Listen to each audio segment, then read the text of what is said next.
Welcome to the Functional Esthetician Podcast. I'm your host, Samantha Dench. Today, we're going to talk about functional medicine.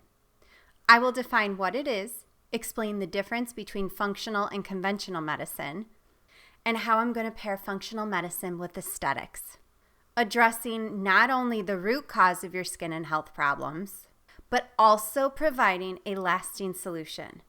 This is the answer you've been searching for. Please enjoy. I am super excited to be talking about my newest passion, functional medicine.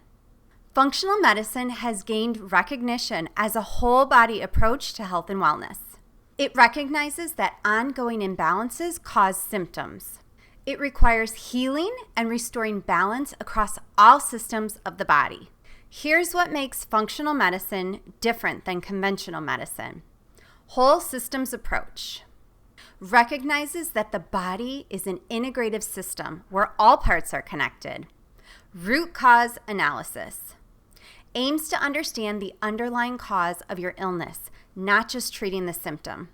Personalized treatment plans. Treatments are tailored to your individual needs based on genetics, environment, and your lifestyle. Client-focused. Functional medicine doctors educate and share information. They teach you how to listen and pay attention to signals and signs from your body. Basically, functional medicine doctors are teaching you to be your own advocate for health. Proactive and preventative. It focuses on maintaining and preventing illness. Before we talk about conventional medicine, I have a quick story I want to share with you. Several years ago, I had a client come in and she would bring her 3 teenagers in for acne treatments. And this client and I got along really well. She was into fitness, she ate well. We had a lot in common when it came to talking about nutrition and diet plans. And I would share what I was doing with my health. And we really had a great relationship. She was very family oriented. She was very conscious about making sure her family was healthy. And around this time, Clint had just started seeing a naturopathic doctor because he was diagnosed with Hashimoto's and was trying to manage his symptoms without having to go on medication. So I had mentioned this to my client, and she had never heard of a naturopathic or functional medicine doctor. And after some time, her kids stopped coming to see me, which is pretty typical with teenagers, due to sports, kids' activities, and just life in general. About a year later, one of her kids came back in to see me. She had sent me a text saying, "Hey, can you please call me?" She had apologized that it had been so long since she saw me and told me that the reason they stopped coming in was because she ended up finding a functional medicine doctor. Her husband, and her children had gone to see this doctor. And as it turns out, after doing some functional testing, the doctor found that her husband had this underlying health condition. He had no signs or symptoms. But had this doctor not found this in him, it would have resulted in a massive heart attack or stroke. So she called to thank me for saving his life. Stories like this are why I feel so strongly about sharing this information, and why I want to create more awareness about functional medicine. Because everyone can find answers to illnesses or symptoms, or possibly even prevent a major medical emergency. Now we're going to shift gears and talk about conventional medicine. We are all familiar with conventional medicine. You get sick, you go to the doctor, and get prescribed medication for that symptom. Here's how conventional medicine approaches illness. Doctors diagnose and treat specific diseases and acute symptoms. They often use a standardized one-size-fits-all protocol for treatment of common diseases, though personalized approaches are now being used. It relies on established protocols, including prescription medication, surgery, and medical procedures.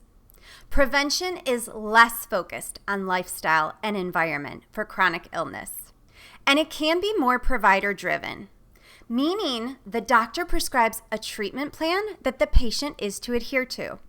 I recently learned that doctors get very little nutrition training, which to me seems like a disservice to them because they can be helping more people with this kind of knowledge. I do feel like more doctors are starting to go above and beyond and learn more about gut health and nutrition. This is exciting for the healthcare industry. Let's talk about how we're going to pair functional medicine with aesthetics. As a student of functional medicine, I am now able to test clients and get to the root cause of their skin problems. Instead of treating it with skincare products or topicals, or sending them to a dermatologist for prescription medication, I am able to run functional tests to determine their exact cause of their skin problems. This is how we can heal your skin and keep it clear for good. Before I talk about the different types of testing available, I want to talk about the importance of paying attention to your skin. We get symptoms or we feel chronically ill and we go to our doctor. But what if you can prevent illness? This is where paying attention to your skin plays a key role in your health. Preliminary symptoms include acne, rosacea, eczema. Other preliminary symptoms include gas, bloating, headaches, or joint pain. These are signals from your body telling you that what you're putting into it is not well tolerated. And if you do some testing, you might be surprised at what inflammatory markers come up. But doing early testing and working with a functional medicine doctor will lead you on the path to healing and can prevent you from future illnesses, like I mentioned in my client's story earlier. Now let's end with functional testing. For my clients dealing with acne, there are two main tests that I like to run. 1, gut testing, and 2, hormone testing. The gut test involves a 1-day stool sample. A kit is sent to you, you get to do in the privacy of your home, and then you send it back to the lab. This test checks for bacteria strains, parasites, and inflammatory markers. This helps you understand where the imbalance or dysfunction is in your gut. The hormone test is a little bit more involved, but is a must for every woman. It's called the Dutch test, and it's a urine and saliva test. This test involves testing throughout your entire cycle and into your second cycle. The reason this test is so crucial is it maps out your cycle and shows you exactly where your imbalances are. Plus, it tests for cortisol, vitamins, minerals, inflammatory markers, and melatonin. I can't tell you how many women have come to me and said, my skin's breaking out, or I just don't feel right. And I know it's my hormones, but my doctor tested my hormones and it told me that they're normal. I don't feel normal. This is very common, and this is something that I really want to talk about today because unfortunately, conventional blood tests are not the ideal way to test for hormones. A blood test is a snippet of what's going on with your body that particular day. So for example, if you go in for a blood test and your hormones are normal on that day, it's not going to show an imbalance. We are going to dive deeper into hormones in a couple weeks, but today I wanted to leave you with a little introduction to hormone testing. Women's hormones are not talked about enough. More information is starting to come out, but we still have a long way to go.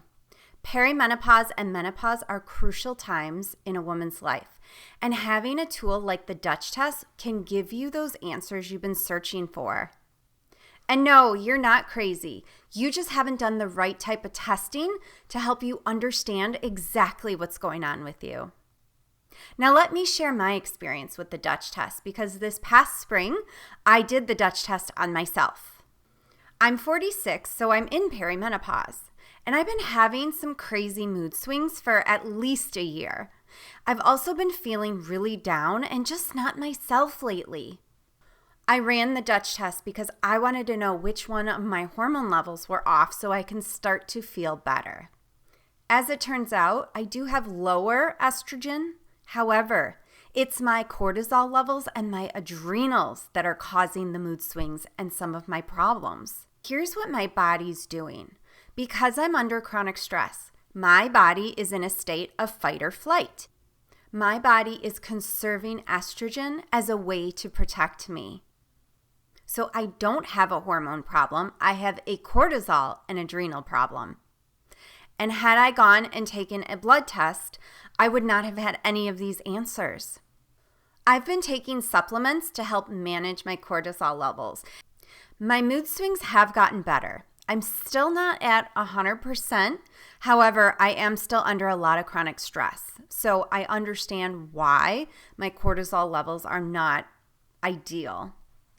And this is the power of the Dutch test.